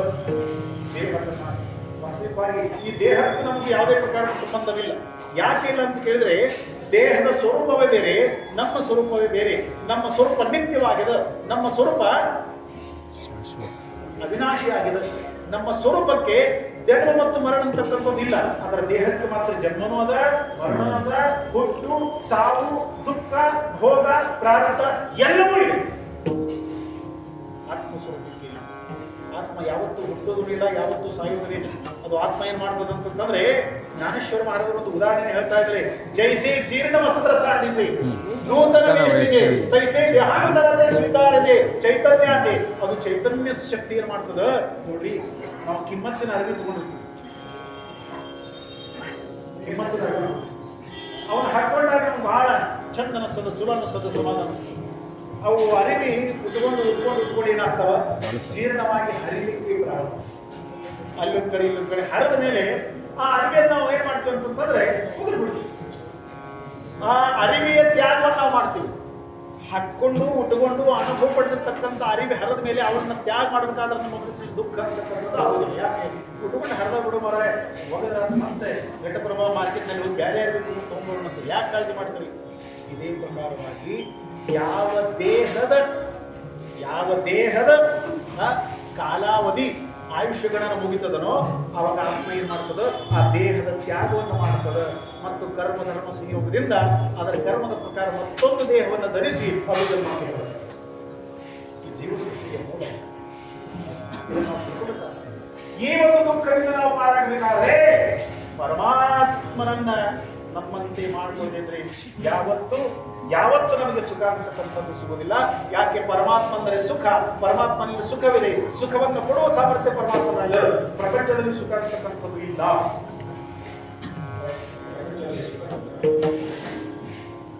ಅದಕ್ಕಾಗಿ ಈ 7 ದಿನ ಕೆಲಸ, ಉದ್ಯೋಗ, ನೌಕರಿ, ವ್ಯವಸಾಯ ಎಲ್ಲ ಬಿಟ್ಟು ಲಕ್ಷಾಂಗಟ್ಟಲೆ ದುಡ್ಡನ್ನು ಖರ್ಚು ಮಾಡಿ 7 ದಿವಸ ನಾವು ಸಪ್ತಾಹ ಮಾಡಲಿಕ್ಕೆ ನಿಂತಿರಲ್ಲ. ಇದರ ಪ್ರಯೋಜನ ಏನಂತ ಯಾರು ಪ್ರಶ್ನೆ ಮಾಡಿದ್ರೆ, ಇದರ ಪ್ರಯೋಜನ ಒಂದೇ. ಯಾವುದನ್ನು ನಾವು ಕಳೆದುಕೊಂಡಿದ್ದೇವೋ ಅದನ್ನು ಹುಡುಕುವ ಪ್ರಯತ್ನ, ಅಥವಾ ಯಾವುದನ್ನು ನಾವು ಮರೆತಿದ್ದೇವೋ ಅದನ್ನ ತಿಳ್ಕೊಳ್ಳುವ ಪ್ರಯತ್ನವನ್ನು ಮಾಡೋದೇ ಈ ಹರಿನಾಮ ಸಪ್ತಾಹದ ಪ್ರಯೋಜನ ಅಂತ ಪ್ರವಚನದಲ್ಲಿ, ಕೀರ್ತನದಲ್ಲಿ ಇದನ್ನೇ ಸಂತ ಮಾಡ್ತಾರೆ. ಆತ್ಮ ಸ್ವರೂಪದಲ್ಲಿ ನಾವೇನ್ ಮಾಡಿದ್ದೀವಿ ಅಂತಂದ್ರೆ ನಾವು ಯಾವ ಅಂತಕ್ಕಂಥ ಪರಿಜ್ಞಾನ ನಮಗಿಲ್ಲ. ಆ ಹೇಳಿ ಕೋಣ ಕರಾವ ವಿಚಾರ ಮಣಿ ಜ್ಞಾನೇಶ್ವರ ನಿವೃತ್ತಿಸ. ನಾವು ಯಾರು ಅಂತಕ್ಕಂಥದ್ದು ನಾವು ಯಾರು? ನನ್ನ ಮೂಲ ಸ್ವರೂಪ. ನಾನು ಯಾಕೆ ಮನುಷ್ಯನಾಗಿ ಹುಟ್ಟಿ ಬಂದಿದ್ದೇನೆ, ಹುಟ್ಟಿ ಬಂದ ಮೇಲೆ ನನ್ನ ಆದ್ಯ ಕರ್ತವ್ಯ ಅಂತಕ್ಕಂಥದ್ದು ಏನು, ಇದರ ಪರಿಜ್ಞಾನ ನನಗಿಲ್ಲ. ಇದನ್ನು ತಿಳ್ಕೊಬೇಕು. ಇದನ್ನು ತಿಳ್ಕೊಬೇಕಾದ್ರೆ ಸತ್ಸಂಗ ಮಾಡಬೇಕು, ದೊಡ್ಡವರ ಸೇವೆ ಮಾಡಬೇಕು, ಸಂತ ಮಾತ್ರ ಸೇವೆಯನ್ನು ಮಾಡಬೇಕು, ಅವರಿಂದ ಜ್ಞಾನವನ್ನು ಪಡ್ಕೋಬೇಕು. ತದ್ವಿದ್ಧಿ ಪ್ರಣಿಪಾತೇನ ಪರಿಪ್ರಶ್ನೆಯ ಸೇವೆಯ ಉಪದೇಶಂತೆ ಜ್ಞಾನಂ ಜ್ಞಾನೀನ ತತ್ವದರ್ಶಿನಃ. ತತ್ವದ ಅನುಭವವುಳ್ಳ ತತ್ವದರ್ಶಿಗಳು ಏನು ಮಾಡ್ತಾರೆ? ಜನಕರಾಜನ ಕಡೆ ಒಬ್ಬ ಸಾಮಾನ್ಯ ಮನುಷ್ಯ ಹೋದ. ವಿದೇಹಿ ಪುರುಷರಾಗಿದ್ದ ಜನಕರಾಜನ ಕಡೆ ಒಬ್ಬ ಸಾಮಾನ್ಯ ಮನುಷ್ಯ ಹೋದ. ಯಾಕ್ರಿ ಮಹಾರಾಜರೇ, ಜನಕರಾಜನಿಗೆ ವಿದೇಹಿ ಪುರುಷ ಅಂತ ಕರೀತಾರೆ. ಏನಂತ ಕರೀತಾರೆ? ವಿದೇಹಿ ಪುರುಷ ಅಂತ. ಜನಕರಾಜ ಮಿಥಿಲಾ ನಗರದ ಅಧಿಪತಿ ಪ್ರಭು ರಾಮಚಂದ್ರನ ಏನಾಗಬೇಕು ಅಲ್ಲಪ್ಪ. ಪ್ರಭು ರಾಮಚಂದ್ರನಿಗೆ ಏನಾಗುತ್ತೆ? ಜನಕರಾಜ ಸೀತಾ ಜನಕರಾಜನ ಆಶ್ರಮದಲ್ಲಿ ಒಬ್ಬ ವ್ಯಕ್ತಿ ಪ್ರಶ್ನೆ ಮಾಡಿದ, ಮಹಾರಾಜರೇ, ನೀವು ರಾಜರಾಗಿದ್ದೀರಿ, ನಿಮ್ಮ ಹಿಂದೆ ಸಾಕಷ್ಟು ಜವಾಬ್ದಾರಿಗಳಿದ್ದಾವೆ, ಎಲ್ಲ ಪ್ರಜೆಗಳನ್ನು ನೀವು ಸಂಭಾಳಿಸಬೇಕು, ಆ ಅನುಭವಗಳನ್ನು ನೋಡ್ಬೇಕು. ಇದನ್ನೆಲ್ಲ ಮಾಡ್ತಾ ಇದ್ರು ಕೂಡ ನೀವು ಪಾರಮಾರ್ಥವನ್ನು ಮಾಡಿದ್ರಲ್ಲ, ಅದು ಹೆಂಗೆ ಅಂತ ಮಾಡ್ತೀನಿ. ಅದು ಹೆಂಗೆ ಸಾಧ್ಯವಾಗ್ತದೆ? ಕೆಲವೊಂದು ಹೆಂಗಿರ್ತದೆ ಅಂತಂದ್ರೆ ಬರೀ ಬಾಯಿ ಮಾತಿಂದ ಹೇಳಿದ್ರೆ ತಿಳ್ಕೊಳ್ಳಿಕ್ಕೆ ಆಗೋದಿಲ್ಲ, ಅದು ತಿಳಿಯೋದಿಲ್ಲ, ಅದನ್ನ ಅನುಭವಕ್ಕೆ ತರುತ್ತೆ. ಜನಕರಾಜ ಹೇಳ, ಇದು ಉತ್ತರಪ್ಪ,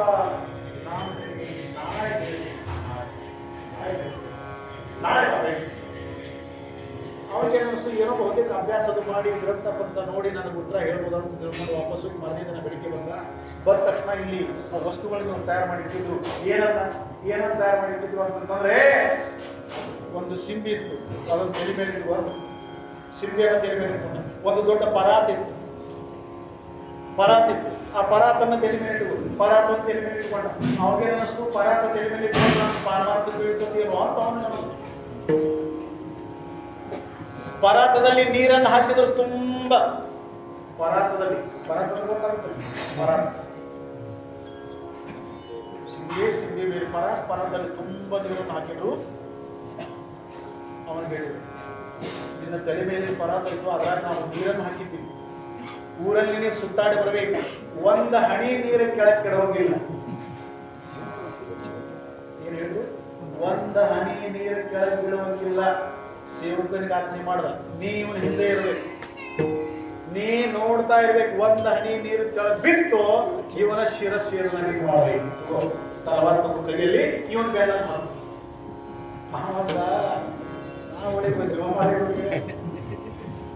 ನಾನು ಕುಡ್ದೇನೆ, ನಾ ಹೆಂಗೋ ಏನೋ ಮಾಡ್ಲಿಕ್ಕೆ ಏನು ಬಂದ್ಸಿಕೊಂಡು ನೀವು ಮಹಾರಾಜರು ಏನಂತ ಕೊಡೋದು ಅಂತೇಳಿ ಜೀವ ಮುಟ್ಟಿಗೆ ಹಿಡ್ಕೊಂಡು ಗಟ್ಟಿಯಾಗಿ ಜೀವ ಹಿಡ್ಕೊಂಡು ಸಿಮ್ಮಿ ಮೇಲೆ ಪರಾತ ಹಿಡ್ಕೊಂಡು ಅದರಲ್ಲಿ ನೀರು ತುಂಬಿತ್ತಲ್ಲ, ಒಂದು ಹನಿ ನೀರು ಬಿದ್ದು ನಾನು ಬದುಕುದು ಅನ್ನೋದು ಖಾತ್ರಿ ಆಗಿಬಿಟ್ಟಿರ್ತಾವ. ರಾಜ ಆಜ್ಞೆ ಮಾಡಿದ್ನಲ್ಲ, ಶಿರಶ್ಚಂದ್ರ ಮಾಡಿಬಿಡು, ಹಿಂದೆ ಬಂದಿ ನೋಡ್ಬೇಡ, ರುಂಡ ಕತ್ತರಿಸಿಬಿಡು. ಒಂದೊಂದು ಹೆಜ್ಜೆ ಹೋಗ್ಲಿಕ್ಕಂತನ ಕಾಳಜಿ, ಜೀವದ ಹೆದರಿಕೆ, ಜೀವದ ಭಯ.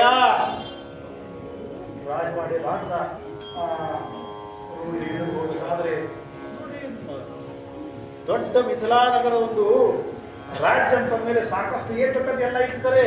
ಆ ಕಡೆ ಈ ಕಡೆ ಇವನಿಗೆ ನೋಡ್ಲಿಕ್ಕೆ ಆಗ್ತಾ ಇಲ್ಲ, ಎಲ್ಲ ಕಣ್ಣಿಗೆ ಕಾಣ್ಲಿಕ್ಕತ್ತಿದ್ದಾವ. ಅಂಗಡಿ ಅದಾವ, ಹೋಟೆಲ್ ಅದಾವ, ಚಾದ ಅಂಗಡಿ ಅದಾವ, ಅರಿವಿ ಅಂಗಡಿ ಅದಾವ, ಬಂಗಾರದ ಅಂಗಡಿ, ಕಾಯಿಪಲ್ಲೆ ಎಲ್ಲ ಇದಾವ. ಖರೆ ಆ ಕಡೆ ನೋಡುವಂಗಿಲ್ಲ. ಯಾಕೆ? ಅದನ್ನ ನೋಡಿದ್ರೆ ನಾನು ಬದುಕು, ಅದನ್ನ ನೋಡಿದ್ರೆ ನಾನು ಬದುಕು. ಯಾಕೆ? ಹಿಂದ ಹಲವಾರು ತಗೊಂಡು ಮೇಲೆ ಹಾಕಿದ್ದಾನೆ ಸೇವೆ. ಅಷ್ಟು ಮಾಡ್ತಾ ಮಾಡ್ತಾ ಮಾಡ್ತಾ ಎಷ್ಟೋ ಸುತ್ತಾಗಿ ವಾಪಸ್ ರಾಜವಾಡಿ ಬಿಟ್ಟು ಬಂದ. ಎಷ್ಟು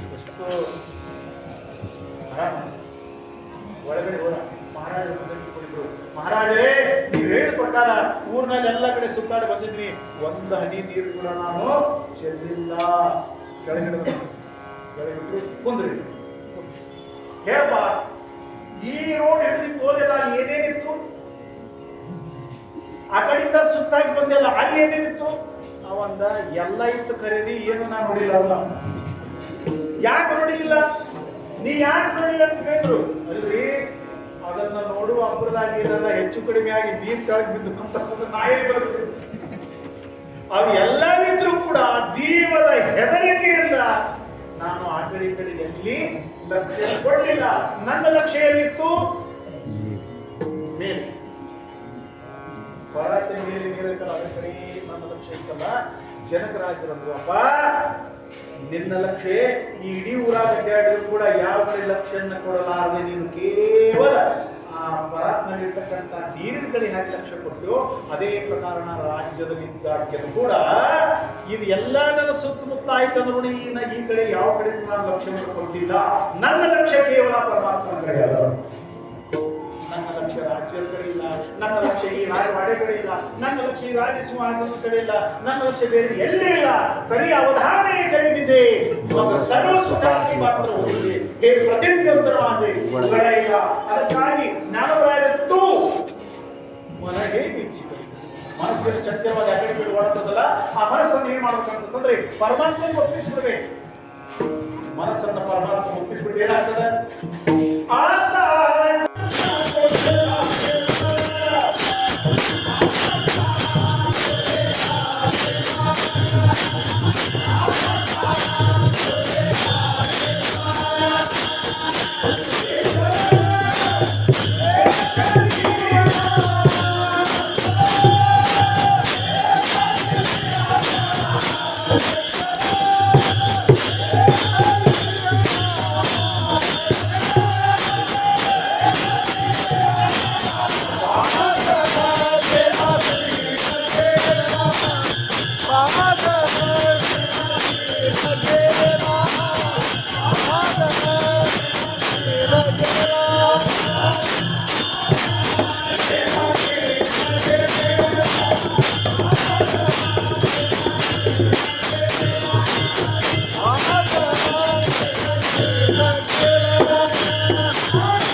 ಬಿಟ್ರೆ ಅಲ್ಲಿಂದ ಮನಸ್ಸು ಆ ಕಡೆ ಈ ಕಡೆ ಹೋಗೋದಿಲ್ಲ. ಅವಾಗ ಅದಕ್ಕೆ ಶಾಂತಿಯುತವಾಗಿರುವಂತಹ ಸುಖ ಸಮಾಧಾನ ಶಾಂತಿ ಇರ್ತದೆ. ಅದಕ್ಕಾಗಿ ನಮ್ಮ ತುಕಬರ ವಿನಂತಿ ಮಾಡಲಿಕ್ಕಿದ್ದಾರೆ. ಆಹುಲಾತುವೇ ಏಕ ದೇವ ಕರುಣಿ ಘ್ಯಾವ ಆಹುಲಾ आपुला तो एक देव करुणी घ्यावा आपुला. ಆ ಪರಮಾತ್ಮ ಒಬ್ಬ ಪರಮಾತ್ಮನ ನೀವು ನಿಮ್ಮವನಾಗಿ ಮಾಡಿಕೊಂಡು ಬಿಟ್ರಿ ಅಂತಂದ್ರೆ ಒಂದು ಸಲ ಹರಿಯಾಲ ಹತ ಮಗ ಕೈಸಿ ಭಯ ಚಿಂತ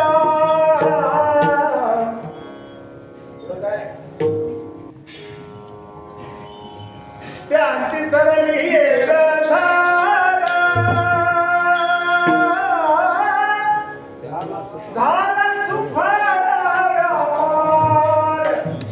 ಒಂದು ಸಲ ಪರಮಾತ್ಮ ನಮ್ಮವನಾಗಿ ಬಿಟ್ಟಂತಂದ್ರೆ ನಮಗೆ ಯಾವುದೇ ಪ್ರಕಾರದ ಜನ್ಮ ಮರಣ ದುಃಖ ರೋಗ ಚಿಂತೆ ಏನನ್ನು ಮಾಡಬೇಕಾಗಿಲ್ಲ, ಮಾಡೋ ಅವಶ್ಯಕತೆ ಇಲ್ಲ.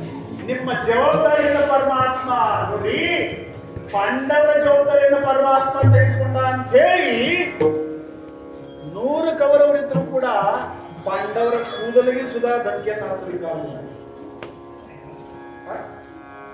100 ಕೌರವರಿದ್ರು ಕೂಡ 5 ಜನ ಪಾಂಡವರಾದರೆ ಅವರ ಹಿಂದೆ ಅವರ ಹಿನ್ನೆಲೆ ಯಾವ ಅದ್ಭುತ ಶಕ್ತಿ ಇತ್ತು ಅಂತಂದ್ರೆ ಪರಮಾತ್ಮ ಅಂತಕ್ಕಂಥವನು ಅವರ ಹಿಂದೆ.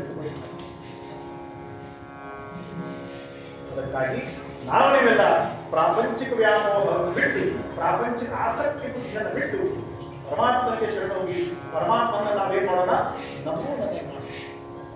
ಆ ಪರಮಾತ್ಮನನ್ನು ನಮ್ಮವನಾಗಿ ಮಾಡಿಕೊಳ್ಳೋದು ಹೇಗೆ, ಇದರ ಬಗ್ಗೆ ಮಧ್ಯಂತರ ಸಾಲ ಆದ್ಮೇಲೆ ಸ್ವಲ್ಪ ಚಿಂತನೆ ಮಾಡೋಣ.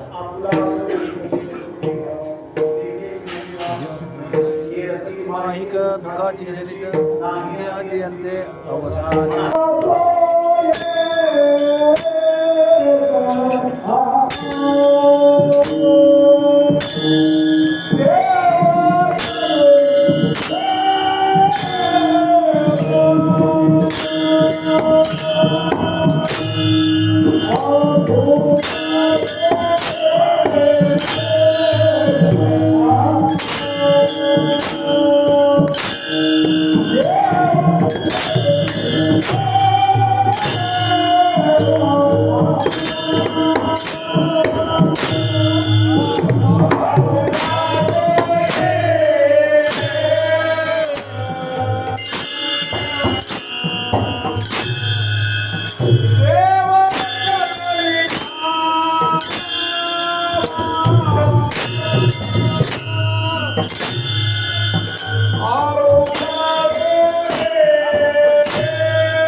ಮಾಡಿ ನಮಗೆ ಪರಮಾತ್ಮನ ಪ್ರಾಪ್ತಿಯನ್ನ ಮಾಡಿಸಿಕೊಟ್ಟು ಶಾಶ್ವತ ಸುಖದ ಆರೋಗ್ಯವನ್ನು ಪಡಲಿಕ್ಕೆ ನಮಗೆ ಪ್ರಯತ್ನ ಮಾಡಬೇಕು. ಅದಕ್ಕಾಗಿ ಪ್ರಪಂಚದಲ್ಲಿ ಸುಖ ಇಲ್ಲ ಅನ್ನೋದು ಎಲ್ಲರಿಗೂ ಗೊತ್ತದ. ಅದನ್ನು ಬಿಡ್ಲಿಕ್ಕಾಗುವುದು. ಯಾವತ್ತು ನಮ್ಮ ಸಂತ ಮಹಾತ್ಮರು ಸಂಸಾರವನ್ನು ಬಿಡ್ರಿ, ಪ್ರಪಂಚವನ್ನು ಬಿಡ್ರಿ, ಮನೆ ಮಠ ಆಸ್ತಿ ಪಾಸ್ತು ಹೆಂಡರ ಮಕ್ಕಳನ್ನು ಬಿಟ್ಟು ಸನ್ಯಾಸಿಗಳಾಗಿ ಹೋಗಿ ದೇವರ ಸೇವೆಯನ್ನು ಮಾಡ್ರಿ ಅಂತ ಯಾರು ಹೇಳಿಲ್ಲ. ನಗಾಟ ಇವರ ಅಣ್ಣ ಅವರೇ ಅಂಧ ಸೌಖ್ಯ ಮಾಡ್ಯ ಘರೆ ಪ್ರಪಂಚ ಮಾಡಬೇಕು, ಎಲ್ಲ ಮಾಡ್ಬೇಕಾರೆ. ಆದರೆ ಇದು ನನ್ನ ಕರ್ತವ್ಯ ಕರ್ಮ ಅಂತಕ್ಕಂಥ ಭಾವನೆ ಇದರಲ್ಲಿ ಸಿಕ್ಕಾಪಡಬಾರ್ದು. ಇದರಲ್ಲಿ ಸಿಕ್ಕಾಕೊಳ್ಬಾರ್ದು. ನಾವು ಸಂಸಾರದಲ್ಲಿ ಇರಬೇಕು ಅಥವಾ ನಮ್ಮಲ್ಲಿ ಸಂಸಾರ ಇರಬೇಕು?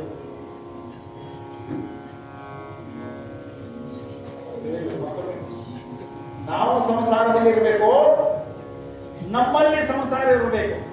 ನಮ್ಮಲ್ಲಿ ಸಂಸಾರ ನಮ್ಮಲ್ಲೇ ಇರುತ್ತೆ. ಇನ್ನೊಂದು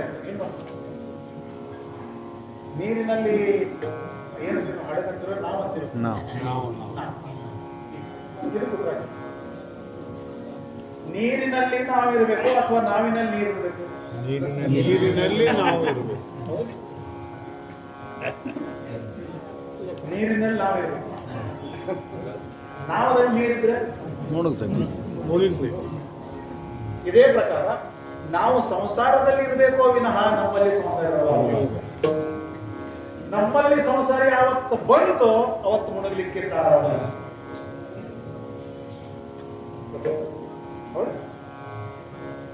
ನೀರಿನಲ್ಲಿ ನಾವಿರಲಿ, ಹಗಲಿ ರಾತ್ರಿ ಇದ್ರು ಅದು ಮುಳುಗೋದಿಲ್ಲ. ಯಾವಾಗ ಅದರಲ್ಲಿ ನೀರು ಬರ್ಲಿಕ್ಕೆ ಚಲವಾಗ್ತದನೋ ಮುಳುಗುವ ಕ್ರಿಯೆ ಪ್ರಾರಂಭ ಆಗ್ತದೆ. ಅದೇ ಪ್ರಕಾರ ನಾವು ಸಂಸಾರದಲ್ಲಿ ಏನು ತೊಂದರೆ ಇಲ್ಲ. ನಮ್ಮಲ್ಲಿ ಸಂಸಾರ ಪ್ರವೇಶ ಮಾಡಿತು ಅಂತಂತಂದ್ರೆ ಅಲ್ಲಿಗೆ ಏನಾಗ್ತದೆ, ಅದು ಹೋಗತಿ, ಅಲ್ಲಿಗೆ ನಮ್ಮ ಜೀವನ ರೂಪಿ ನಾವು ಮುಳುಗಲಿಕ್ಕೆ ಚಲವಾಗ್ತದೆ. ಪ್ರಪಂಚದ ತ್ಯಾಗವನ್ನು ಯಾರಿಗೆ ಮಾಡ್ಲಿಕ್ಕೆ ಆಗೋದಿಲ್ಲ. ಅದು ನಮ್ಮ ನೆರಳಿನ ಪ್ರಕಾರ ನಮ್ಮ ಬೆನ್ನನ್ನು ಹತ್ತಿರ್ತದೆ. ಹುಟ್ಟಿ ಬಂದಾಗಲಿಂದ ಸಾಯುವವರೆಗೆ ಸಂಸಾರ ಯಾವತ್ತೂ ಯಾರನ್ನು ಬಿಟ್ಟಿಲ್ಲ, ಬಿಡ್ಲಿಕ್ಕೆ ಆಗೋದಿಲ್ಲ. ಆದ್ರೆ ಅದರಿಂದ ದೂರವಿರಬಹುದು, ಅದರ ಬಗ್ಗೆ ಇರ್ತಕ್ಕಂಥ ಆಸಕ್ತಿಯನ್ನು ಕಡಿಮೆ ಮಾಡಬಹುದು. ಅದನ್ನ ಬಿಟ್ಟು ನಾವೇನಾದ್ರೂ ಇದು ಸಂಸಾರ ಪ್ರಪಂಚ ಇದು ನನ್ನದೇ ಅಂತಕ್ಕಂಥದ್ದು ಎಲ್ಲಿ ಹೊರಟು ಹೇಳಿದ್ರೆ ಒಂದಲ್ಲ ಎರಡಲ್ಲ ನಮ್ಮ ಜಗದ್ಗುರು ತುಕೋಬರ ಮಾಡಿರ್ತಕ್ಕಂಥ ತ್ಯಾಗ ಎಂಥದ್ದು ಅಂತಂದ್ರೆ, ಈ ಪ್ರಪಂಚದಲ್ಲಿ ಸುಖವೇನಾದ್ರೂ ಇದ್ದಿದ್ರೆ ಇದರ ತ್ಯಾಗವನ್ನು ಅವರು ಮಾಡ್ತಿದ್ದಿಲ್ಲ. ಈ ಪ್ರಪಂಚದಲ್ಲಿ ಸಂಸಾರದಲ್ಲಿ ಸುಖವೇನಾದ್ರೂ ಇದ್ದಿದ್ರೆ ತ್ಯಾಗ ಮಾಡ್ತಿದ್ದಿಲ್ಲ. ತುಕೋಬರಾಯರ ಕಾಲದಲ್ಲಿ ಒಂದು ದುಷ್ಕಾಲವಿತ್ತು. ದುಷ್ಕಾಲ ಅಂದ್ರೆ ಬರಗಾಲವಿತ್ತು.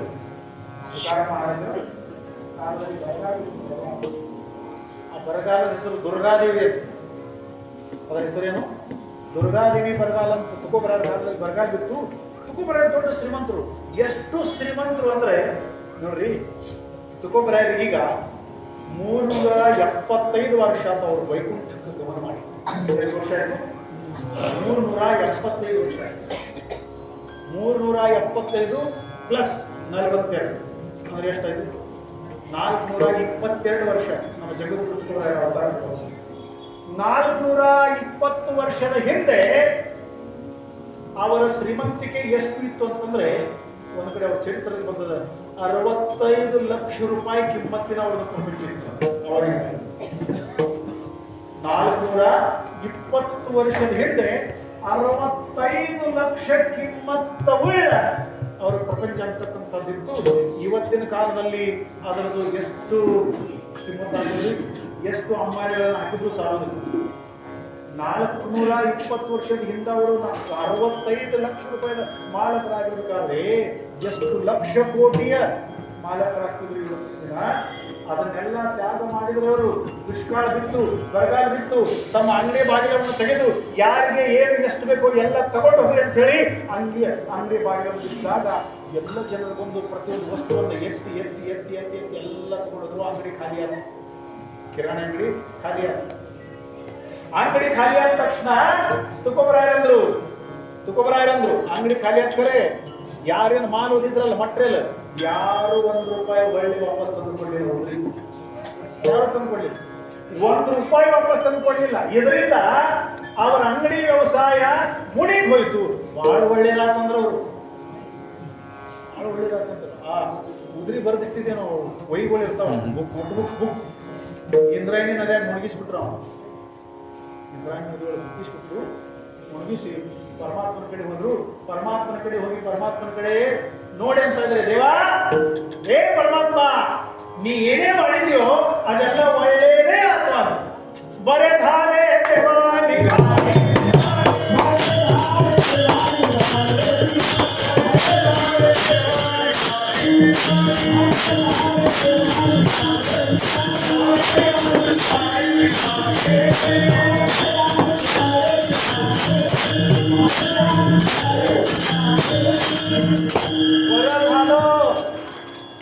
बरं झालं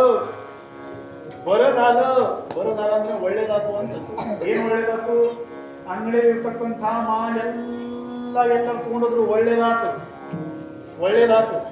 ಯಾರು ₹1 ಉದ್ರಿ ತಂದು ವಾಪಸ್ ಕೊಡ್ಲಿಲ್ಲ, ಒಳ್ಳೇದಾತು ಅಂದ್ರೆ. ನಮ್ಮ ಮೇಲೆ ಈ ಪ್ರಸಂಗ ಏನಾದ್ರು ಬಂದಿದ್ರೆ ನಾವೇನ್ ಮಾಡ್ತಿದ್ವಿ ಹೇಳಿ? ನಿಜ ಏನ್ ಮಾಡ್ತಿದ್ವಿ? ಊರ್ಲ್ ಹಾಕೊಂಡು ಸಾಯ್ತು. ಆತ್ಮಹತ್ಯೆ ಮಾಡಿಕೊಂಡು ಊರ್ಲ್ ಹಾಕೊಳ್ಳೋದು, ಇಲ್ಲ ಕೊಳಗನ್ ತಗೊಳ್ಳೋದು, ಯಾವ್ದಾರ ಹೊಳೆ ಹಾರೋದು, ರೈಲ್ವೆ ಆಟ ಮಾಡೋದು, ಇದನ್ನು ಏನ್ ಮಾಡ್ತಿಲ್ಲ. ಆತ್ಮ ಸಂಯಮವನ್ನ ಪ್ರಾಪ್ತ ಮಾಡಿಕೊಳ್ತಕ್ಕಂಥ ಜಗದುತ್ಕೊಬರ ದೇವರಿಗೆ ಅಪ್ಪ ನೀ ಏನ್ ಮಾಡಿದ್ವಿ ಅದೆಲ್ಲ ಒಳ್ಳೇದಾಗ್ಯದ. ಅಂಗಡಿ ಇರ್ತಕ್ಕಂಥ ಮಾಲೆಲ್ಲ ಖಾಲಿ ಒಳ್ಳೇದ, ಯಾರು ₹1 ತಂದು ಕೊಡ್ಲಿಲ್ಲ, ಒಳ್ಳೇದ. ತುಕೋಬರಾಯನ ಮೊದಲನೇ ಹೆಂಡತಿ ಒಟ್ಟಿಗೆ ಕೂಳಿಂದೆ ತಿರ್ಕೊಂಡು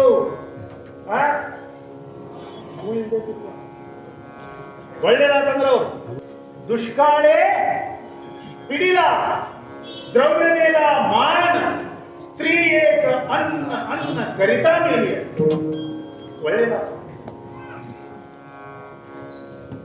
ಪ್ರಪಂಚದಲ್ಲಿ ಸುಖವಿಲ್ಲ ಅಂತಕ್ಕಂಥ ಕಲ್ಪನೆ ಗೊತ್ತದ. ಪ್ರಪಂಚಿದರೆ ಸುಖ ಜೋಡಿ ತರಿಕಾ ಸೇವಿತಿ ಗಿರಿಕಡೆ ರಾಜ್ಯ टाकुनिया गेले थोडे ते काय वेळे म्हणावे. त्यागुनिया राज्य संपत्ती राजे जागुनी मना प्रति स्वये परमार्थ साधिती विषयासक्ती थोंकोनिया. ಪ್ರಪಂಚದಲ್ಲಿ ಸುಖವಿಲ್ಲ ಅಂತಕ್ಕಂಥ ಪರಿಜ್ಞಾನ ಯಾವತ್ತು ನಮಗೆ ಅವಾಗ ಪ್ರಪಂಚದ ಆಸಕ್ತಿ ನಮಗೆ ಕಾಮಣೆ ಆದವನಿಗೆ ಇಡೀ ಜಗತ್ತೆಲ್ಲ ಹೆಂಗ್ ಕಾಣ್ತದ? ಕಾಮಣೆ ಆದವನಿಗೆ ಹಳದಿ ಕಾಣುತ್ತ. ಕಾಮಣೆ ಆದವನಿಗೆ ಇಡೀ ಜಗತ್ತೆಲ್ಲ ಹಳದಿ ಕಾಣುತ್ತ. ಯಾಕೆ? ಅವನಲ್ಲಿ ಕಾಮಣೆ ಅಂತಕ್ಕಂಥ ರೋಗ ಬಂದದ. ಜಗತ್ತು ಹಳದಿ ಇಲ್ಲ, ಅವನ ಕಣ್ಣಿಗೆ ಜಗತ್ತು ಹಳದಿ ಕಾಣ್ಲಿಕ್ಕತ್ತದ. ಯಾವತ್ತು ರೋಗ ಕಡಿಮೆ ಆಗ್ತದನೋ ಅವತ್ತು ಹೆಂಗೆ ಜಗತ್ತದನೋ ಹಂಗೆ ಕಾಣ್ತದ. ನಮಗೆ ಭವರೋಗ ಆಗ್ಯದ, ಅದಕ್ಕೆ ಇಡೀ ಪ್ರಪಂಚ ಎಲ್ಲ ಹಳದಿ ಕಾಣ್ಲಿಕ್ಕತ್ತದ. ಯಾವತ್ತು ಕಡಿಮೆ ಆಗ್ತದನೋ ಅವತ್ತು ಸಂಸಾರದ ಸ್ವಲ್ಪ ಅಂತಕ್ಕಂಥದ್ದು ಗೊತ್ತಾಗ್ತದೆ. ಅದಕ್ಕಾಗಿ ಮನುಷ್ಯರಾಗಿ ಬುದ್ಧಿ ಬಂದಿರತಕ್ಕಂಥ ನಾವೆಲ್ಲ ಏನು ಮಾಡಬೇಕು ಅಂದರೆ ನಮ್ಮ ಕರ್ತವ್ಯ ಕರ್ಮವನ್ನು ಮಾಡ್ತಾ ಸ್ವಲ್ಪ ಪರಮಾತ್ಮನ ಕಡೆ ಲಕ್ಷ್ಯವನ್ನು ಹರಿಸಿ ಪರಮಾತ್ಮನ ಪ್ರಾಪ್ತಿಗಾಗಿ ಪ್ರಯಾಸವನ್ನ ಸಾಧನೆಯನ್ನ ಪ್ರಯತ್ನವನ್ನು ಮಾಡ್ತಾ ಪರಮಾತ್ಮನ ಪ್ರಾಪ್ತಿಯನ್ನು ಮಾಡಿಕೊಂಡಾಗ ನಾವು ಮನುಷ್ಯರಾಗಿ ಹುಟ್ಟು ಬಂದದ್ದು ಸಾರ್ಥಕವಾಗುತ್ತದೆ. ಎಷ್ಟು ಮಟ್ಟಿಗೆ ನಾವು ಹೇಳ್ತೀವಿ ತಿಳಿದು, ಎಷ್ಟು ಮಟ್ಟಿಗೆ ನೀವು ಲಕ್ಷ್ಯ ಕೊಟ್ಟು ಹೇಳೋದು ನಾವು ಗೊತ್ತಿಲ್ಲ. ಯಾಕೆ ಅಂತ ಕೇಳಿದ್ರೆ ಕೀರ್ತನ ಹೇಳ್ಬೇಕಾದ್ರೆ ಅನೇಕ ಪ್ರಕಾರದ ಘಟನೆಗಳಲ್ಲಿ ನಾವು ಅನುಭವ ಪಡ್ಬೋದು. ಎಲ್ಲಿವರೆಗೆ ಸೂರ್ಯ ಮತ್ತು ಚಂದ್ರನಿಂದಾನೋ ಇರ್ತಾನೋ ಅಲ್ಲಿವರೆಗೆ ಈ ಕಾರ್ಯಕ್ರಮ ಅಂತಕ್ಕಂಥದ್ದು ಸದ್ಗುರುಗಳ ಆಶೀರ್ವಾದದಿಂದ ಯಥಾಸಾಂಗವಾಗಿ ನಡೀತಾ ಇರಲಿ. ಈ ಕಾರ್ಯಕ್ರಮದ ಕೀರ್ತಿ ಜಗತ್ತಿನ ಎಲ್ಲ ಕಡೆ ಹರಡಿ ಈ ಕಾರ್ಯಕ್ರಮದ ಆದರ್ಶವನ್ನು ಎಲ್ಲರೂ ಪಡೆದು ಇಲ್ಲಿಗೆ ಬಂದು ಸೇವೆಯನ್ನು ಮಾಡಿ ಪರಮಾತ್ಮನ ಕೃಪೆಗೆ ಎಲ್ಲರೂ ಪಾತ್ರರಾಗಿ ಮತ್ತು ನಿಮ್ಮೆಲ್ಲರನ್ನ ಪರಮಾತ್ಮ ಕಾಪಾಡಬೇಕು ಹೇಳ್ತಾರೆ. ಇಲ್ಲಿಯವರೆಗೆ ಆಗಿರ್ತಕ್ಕಂಥ ಈ ಕೀರ್ತನ ಸೇವೆ ಪರಮಾತ್ಮನ ಚರಣಕ್ಕೆ ಅರ್ಪಿಸಿ ಹೇಳಬೇಕಾದ್ರೆ ತಪ್ಪು ಮತ್ತು ಅಪಶಬ್ದ ಬಂದಿರೋ ಬುದ್ಧಿಯ ದೋಷ ಒಳ್ಳೆಯದಾಗಿರ್ತಕ್ಕಂಥ ಏನಾದರೂ ಬಂದಿದ್ರೆ ಸಂತುಲನ ಮಾಡಿಕೊಳ್ಳಾದ ಈ ಸೇವೆಯನ್ನು ಅವರ ಚರಣಕ್ಕೆ ಅರ್ಪಿಸಿ ಇಲ್ಲಿಯವರೆಗೆ ಶಾಂತವಾಗಿ ಕೀರ್ತನ ಕೇಳಿದ ನಿಮಗೆಲ್ಲರಿಗೂ ವಂದಿಸಿ ನನ್ನ ಕೀರ್ತನ ಸೇವೆಯನ್ನು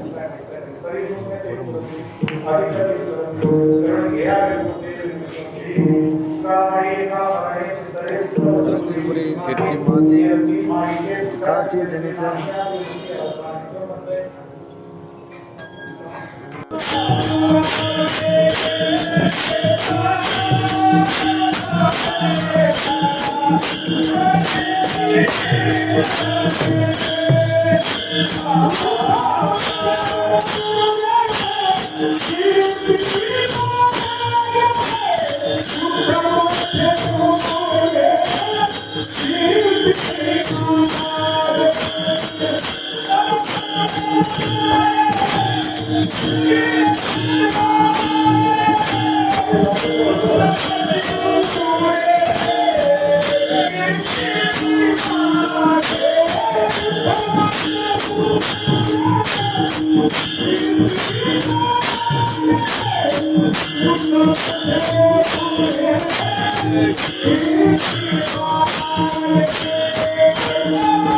Thank